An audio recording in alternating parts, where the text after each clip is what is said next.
호성 엄마한테 빌어. 잘못했습니다. 빌어. 안 돼, 하지 마, 손들어. 안 돼, 손들어. 엄마 싫어, 싫어, 아니야. 싫어. 손들어.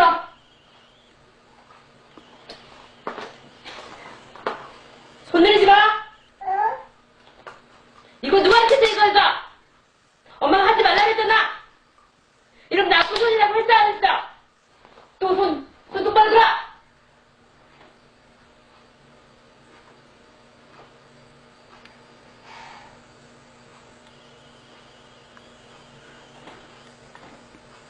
아빠 빨리 줘.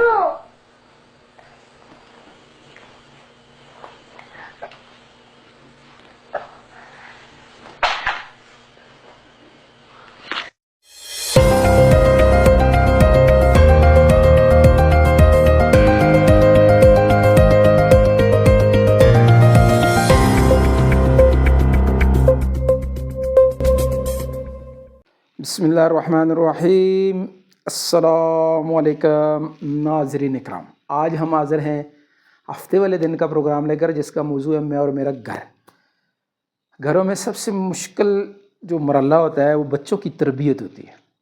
ये अभी जैसे आपने एक वीडियो देखी, लेकिन बच्चों के अंदर यानी उनको डांट डपट एक हद तक जो ज़रूरत है, लेकिन उनको मारना नहीं होता, उनको डराना होता है।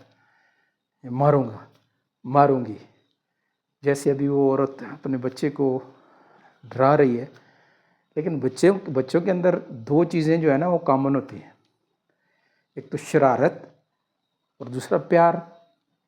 अब देखा है जैसे वो अपनी वालदा की डांट भी सुन रहा है बच्चा, और थोड़ी देर बाद मुस्कुरा के आके माँ को प्यार कर रहा है। ठीक है नहीं? तो बच्चों के अंदर ये इस खूबी को देखना होता है। यानी बच्चों की तरबियत जो है ना, उसके बारे में एक जो हमारे प्यारे नबी पाक सल्लल्लाहु अलैहि वसल्लम ने फरमाया है, वो पूरी हदीस शरीफ एक दफ़ा हमारे बुज़ुर्ग आए हुए थे रायविंड से, मौलाना जमील साहब, हरीपुर की मस्जिद में उनका बयान था। तो उन्होंने पूरी हदीस शरीफ समझा दी कि वालिदैन का बच्चों के ऊपर क्या हक़ है, कैसे उनकी तरबियत करनी, क्या करना है।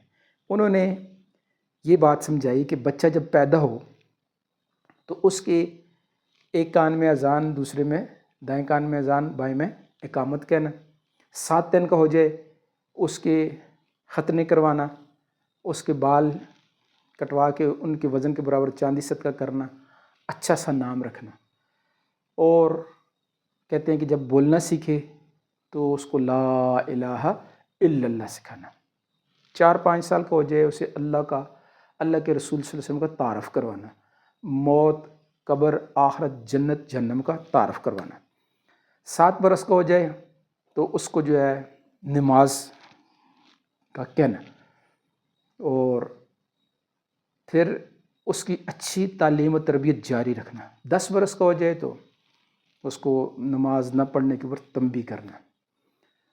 और कहते हैं कि जब 16 साल का हो जाए तो उसका निकाह कर देना, और निकाह करके फिर बेटे का हाथ पकड़ के उसको कहना, बेटा जब तू पैदा हुआ तो तेरे एक कान में मैंने आज़ान कही, दूसरे में अकामत कही।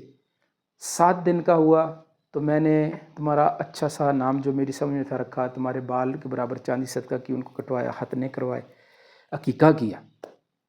और 3-4-5 साल की हुई तो मैं अल्लाह के रसूल का तारफ़ करवाया, मौत, कब्र, आखिरत, जन्नत, जहन्नम का तारफ़ करवाया। और 7 बरस का हो गया तो नमाज की तलकीन की, और फिर 10 बरस का पढ़ने ना पढ़ने पर तंबीह की। और मैं तो मेरी अच्छी तालीम और तरबियत जो मेरे बस में थी करता रहा। जब तू 16 साल का हो गया तो मैंने तेरा निकाह कर दिया। अब अल्लाह तुझे मेरे शर से और मुझे तेरे शर से महफूज रखे, और बच्चे को जुदा कर देना। अरबों में ये बात है। हमारे एक जानने वाले हैं, वो 35 साल कहते हैं मैं शारजा में रहा हूँ, और मैं जिस फील्ड के साथ वो कहते हैं वो ड्राइवर थे, मैं कहते हैं उसको बड़ी बड़ी बिल्डिंगें, प्लाजे थे, बड़ा अमीर तरीन आदमी था। लेकिन जो ही उसके बच्चे जवान होते, शादी करता उसको, वो बच्चे को किराए पे रह रहे हैं, अपनी मुलाजमत कर रहे हैं, किसी जगह काम कर रहे हैं। तो मैंने उससे कहा, शेख तुम्हारा इतना कुछ है? तो कहते हैं कि ये सब कुछ इन्हीं का है, जब मैं मर जाऊँगा तो सब इन्हीं का है। लेकिन तरबियत के लिए ज़रूरी है कि वो अपनी ज़िंदगी में अपना कुछ करना सीखें। اگر یہ اس مال متاع کے اوپر ان کو بٹھا دوں گا اس کی وجہ سے کچھ کام نہیں کریں گے اور ان کی زندگی نہیں بنے گی. ہمارے پیارے نبی پاک صلی اللہ علیہ وسلم نے ایسی تربیت سمجھائی. تو اس دن میں کسی نے بڑا زبردست ایک بات بھیجی ہوئی تھی، وہ ہم سب کے لیے بہت ہی فائدہ اور بچوں کے لیے خاص کر کے. اس میں لکھا ہوا تھا کہ پرندے جو ہیں نا، پرندے بچوں کو اڑنا سکھاتے ہیں، گھر بنا کر نہیں دیتے. حالانکہ پرندوں کے لیے گھر بنانا جیسے آپ نے بنایا، بچے کے لیے ساتھ اسی ٹہنی پہ شاخ پہ بنا دیتے. گھر ان کو نہیں بنا کے دیتے. جب اس کے پر نکل آتے ہیں نا تو اس کو دھکا دے کے گھونسلے سے نیچے پھینکتی ہیں چڑیاں، پرندے اس کو نیچے پھینکتے ہیں تاکہ اس کو فکر لگے کہ میں اڑ سکتا ہوں. اسے گھر میں بیٹھے بیٹھے اڑنے کی وہ فکر نہیں ہوتی.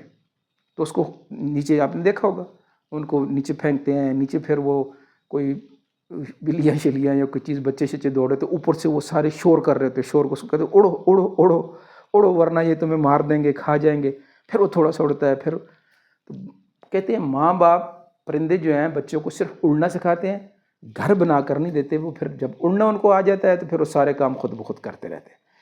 اس لیے اپنے بچوں کو دنیا والے ماحول کے اندر جو ہے اڑنا سکھائیں. ان کی اچھی تربیت یہی ہے کہ ان کو دنیا سمجھنے کا موقع ملے.